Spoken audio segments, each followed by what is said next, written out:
All right. Hello. This is Emilio Garcia. Welcome to another session of Greenville Hub. Um, I'm really happy for the opportunity to talk to you today. Hopefully, this will be one of the last virtual events. The spirit of these events has always been to be in person and to get the community or users of HubSpot here in Greenville. So I believe that maybe the next one, the last one of the year, is going to be actually in person. But well, this one will be virtual. So today, as the format that I'm starting to try or to test, we will have a session that is called simply HubSpot office hours, right? So if there's any question, if there's any um, topic that you want to discuss beyond the one that I'm bringing here, um, be free to do so. Um, if not, well, I will start right away. Let me start sharing my screen. And you should be seeing it now. So today I want to talk a little bit about the fundamentals of ABM using HubSpot. Again, my name is Emilio Garcia. I'm the managing partner of Boundify. We're a demand generation agency. And if you want to know more about what we do or the things that I talked about, follow or connect on LinkedIn. That's the social network I use the most. And we also have a series of events called Demand Gen Studio, where we talked about primarily about demand generation. So this is what we are going to cover today. We will have a brief introduction into the concept of ABM, some of the steps that you need to take to implement a program, very basic steps, and how that program can be implemented using HubSpot. There's a tool within HubSpot that allows you to do exactly just that. So let's start right away. The first one is, what exactly is ABM? And one of the most popular ways to present what account-based marketing is to compare it to the traditional lead generation funnel or inbound methodology, where usually what you do when you want to market to your client profile is that you create content at different stages, right? From awareness, going through consideration up to decision, and then you use channels to distribute that content. And it can be on social media channels, it can be on search engines, you can do it organically, or you can do it in a pay format. But the idea is that you share that content, and some of those potential buyers whom you don't necessarily know exactly who they are engage with the content, then subscribe or somehow share the information with you. And then you start the process of nurturing and engaging with them. Eventually, you identify from all those users the ones that are high value accounts, and those get assigned to sales and convert into customers when they follow their sales process. So this is the general methodology for inbound, right? You attract people through content, and then you prioritize and segment or or give priority to the ones that has more promise. Now, in account-based marketing, you kind of flip the funnel, and that's actually a phrase that I have heard from. I think Terminus is the platform that use it. And so you flip the funnel because in B2B, usually you actually can name the accounts that you want to target. They are not unknowns like in direct to consumer or B2C.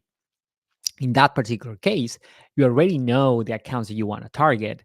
And especially for very valuable accounts, your top 100 accounts that you want to close or something like that, you actually have a very clear idea between marketing and sales of what are the names of those companies and who are the members of the what is called the buying committee, the group of people within that account that is very likely to be part of the decision making process to purchase your service or product. So when you flip the funnel, you first identify those high value accounts, and then you create content, nurture that buying committee with the intention of getting opt-in in your database to start communicating with them, and obviously building a long-term relationship with them. So that's the best example, the best way to see account-based marketing. Obviously, um, these strategy can have can be complemented with inbound, because the whole point of inverting the funnel is that once you have identified those accounts, then you use your content to reach out or distribute that content on the appropriate channels to reach out to that group of people that is part of the buying committee. Now, this strategy is not for everyone. There's some minimum requires that you must have to implement it successfully. One of the most important one probably is that the product or the lifetime value of those potential clients has to be high enough. It's a strategy that makes sense, especially in B2B, but within B2B, usually you would use it for the top tier of your accounts that you want to target. For usually you have 1, 2, 3 tiers of relevance compared to the ICP. For the lower tiers, probably having this more broader approach of just creating content and distributing on relevant channels without necessarily investing the time or the money to make sure that a specific person reads that or consume that content, will be a more sensible strategy, since you have thousands of people, and doing so in a way usually through paid advertising or digital advertising that reach all of those buyers will be very costly. So that's one key requirement, that the product itself or the lifetime value of the account is high enough. The other one is that you have a finite number of prospects. You can identify the buying committee, and it's very related to that, right? If you have 100 accounts, for example, that you want to target, probably you will have at least 300, maybe 400 people that you specifically want to reach out. And the other requirement is that you have actually a buying committee. And the reason is because if the decision is really to just one person, there's no need to do this coordinated effort to reach to the multiple people that influence the decision, right? So it's more of a corporate purchase, uh, more than anything else. Now, now that we have defined ABM and how it can be complemented with inbound, let us dive into some of the basic steps that you have to or that you can take to implement the strategy. The first one is that you got to build that a task force, right? So this is an effort that really requires high collaboration between marketing and sales. It is something that is really relevant. So you need to have at least one person from marketing and one person from sales. Ideally, for larger endeavors, you will have a larger team, because they have to get together and talk about those accounts they want to target, right? So marketing will be the effort, will do the effort at the beginning, mostly through the distribution channels, but sales has to be ready to start reaching out to the accounts that start engaging with the content and visiting the website and maybe making some inquiries. So if those two areas are not aligned, the effort will fall flat. So you build a task force. That will be the first one. Once you have the task force, then you have the time to identify those target accounts, right? And it's going to be an effort where you start definitely with your ICP, right, with a deal client profile, and then describe that buying committee. And once there's buy-in from sales, marketing can start thinking about how to find those buyers on traditional channels or real life channels, and on digital channels or virtual ones. The first step obviously is that once you have identified those accounts, you can start building your account plans. And in more detailed account based programs, actually you build a plan per account. For or plans where you have many accounts or where you don't have the resources, you can build a plan around the whole group of accounts, or maybe you can break it down by tiers or industries or company sizes in a way that you start differentiating your messaging depending on those segmentations that you might build. But it's important to have a plan where you establish, well, I have identified accounts. I have researched what are the channels that are more appropriate to distribute the content and what kind of content I will have available at each of the stages, right? From the moment that I'm trying to make the companies aware of my company, the content that I will drive into the consideration stage usually is more, in-depth content, explains how the company do what it does and the kind of problems that it solves and potential solutions. And obviously content that you will have at the bottom of the funnel when actually that person is searching for um, a sales conversation in the form of a demo or connecting with the sales rep or trying a free trial. So you need to have the right type of content for each of the stages and the right distribution channels that match where those buyers from those accounts are spending time.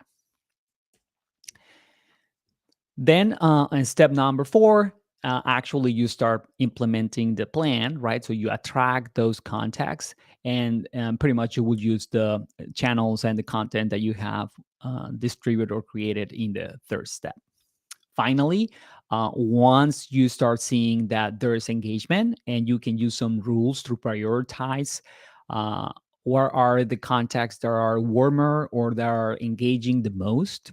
And usually will be a combination of engagement on the website, engagement on social media channels, or actual intent from tools that can show you that, then is the moment that sales will reach out and continue the conversation for those prospects that are interested on the product. And so that's basically the process, right? So you build your um, team task or team force, you identify the accounts, you create a plan, you launch it, and then you reach out to the contacts that are interacting with the content that you are creating. Now, how does look like on HubSpot? Um, Let us dive a little bit into the process, and also I will cover, how it looks like actually on the platform. So the first step, obviously, is that once you have built that team and you start identifying those accounts, you can reflect that on your HubSpot portal. So in the contact section on the contact menu, there is a sub menu called target accounts. That will be the place where you will go. And there you will select the companies that you want to create as targets. And again, here your focus is not on leads or contacts. Your focus is on the type of companies that you want to identify. And usually you will start with something that is matching your ICP, right? So the industries, revenue, company sizes, those will be, very good criteria to start working with that. There are tools outside of HubSpot that would allow you to identify those prospects, companies. And so once you have identified them, you add them to your view. And if you have for those a definition of tiers, you can add that to the platform, so you can segment by tiers, segment by industry, or segment by ownership. So let me do a little bit of a demo here. So I am in this demo account that we have, and we are in the contact section. And let me share this tab now. So you should be seeing it right now. Very well. So you have the contacts here, and then you go to target accounts, and this is empty right now. And you will get a sense of what to do. You have a learn more section, and you can create companies or import them if you already have built up a list, right? In this case, I'm just gonna get started, ask you for some goals right here. Like I want to acquire new customers, but some other goals might be upsell or cross sell to existing customers, or just speed up the deal process, right? I just want to go faster. In those cases, usually you focus more on the lead nurturing portion of your effort. So you have next here, and you activate the account based marketing features. And what it does is that it will to the company records, it will add some fields that will allow you to monitor the stakeholders engagement for the account and all of that in one place. It will build up some dashboards and reports that are, specific for account-based marketing. It will build some lists of the companies and the contacts that are related to that, and even will allow you to create some templates for managing the companies in the form of workflows. So you activate the features, you click here next, and just for the sake of time, I'm just going to select some of them, some of these dummy uh, companies, just to give you an example. And that's a good one. And success. And this is how it's going to look like, right? You will have the companies, right? The company names. And here you can see that you can see if there's open task or calls or meetings or deals, or if you are missing decision makers or if there are blockers. All of this is important, especially for sales, because as we were saying, once marketing start um, reaching out on digital channels, eventually those users will visit the website and some of them will make sales inquiries, and you want to track the progression that is happening once they are part of the database, and you can do that on using these filters. You also have a section for recommendations based on the number of contacts that you have on the company, the fact that they might be visiting the website, or if they match, to some extent the definitions or the ICP that you have on the file itself. Here you can choose more, right? And you finish. But this is a good example of what it's going to look like, right? So again, you have here the companies, you will have the number of contacts, which is important for those that have, a large buying committee, because we were saying account-based marketing can be done for companies that have already opened a deal or that actually is closed. You will see here the number of open deals and their value, and these are the measurements or metrics for when was the last time that your company reached out to the target account, and also when was the last time that they actually engaged with whatever you have created, right, in the form of a website visit or opening an email or clicking a link, and if there's a scheduled action from sales to reach out to this company. So this will give you a very good sense of what's going on with those accounts.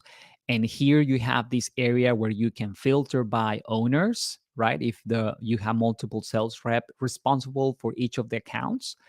If you have filtered out those accounts by tier, right? Tier one being the most important ones, and then tier two and three, you can also filter by that.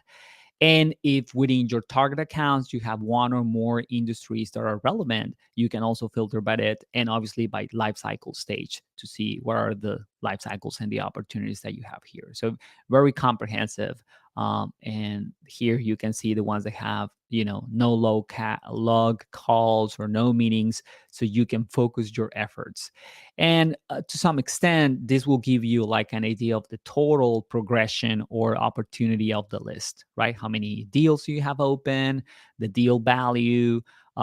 Usually, when you are doing ABM, you want to identify who is the decision maker, who, if there's any blockers, the end user, the person that do the purchasing decision. And so you will see here if you are missing some of those roles if you are missing buyer roles, if you are missing decision makers. And if I click here in the account overview, you can get a sense of the same information but just for one company, and set it up on a monthly basis or in a different time frame, right? So this is the view for the month, and you can see here that we have different contacts, and you can see here their buying role, right? So you have champions, you have end users, decision makers, all that good stuff.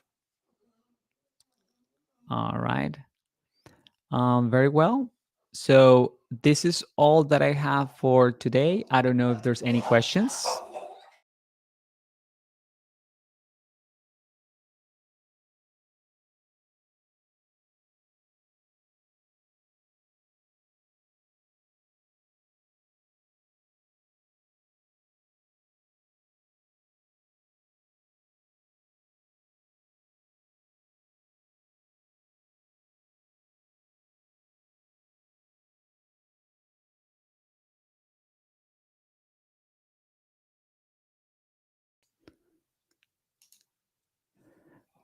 All right. Sorry about that.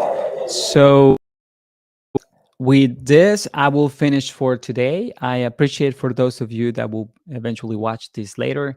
If you have any questions, reach out. I will be happy to discuss more things about HubSpot. And I hope you have a great day. Thank you.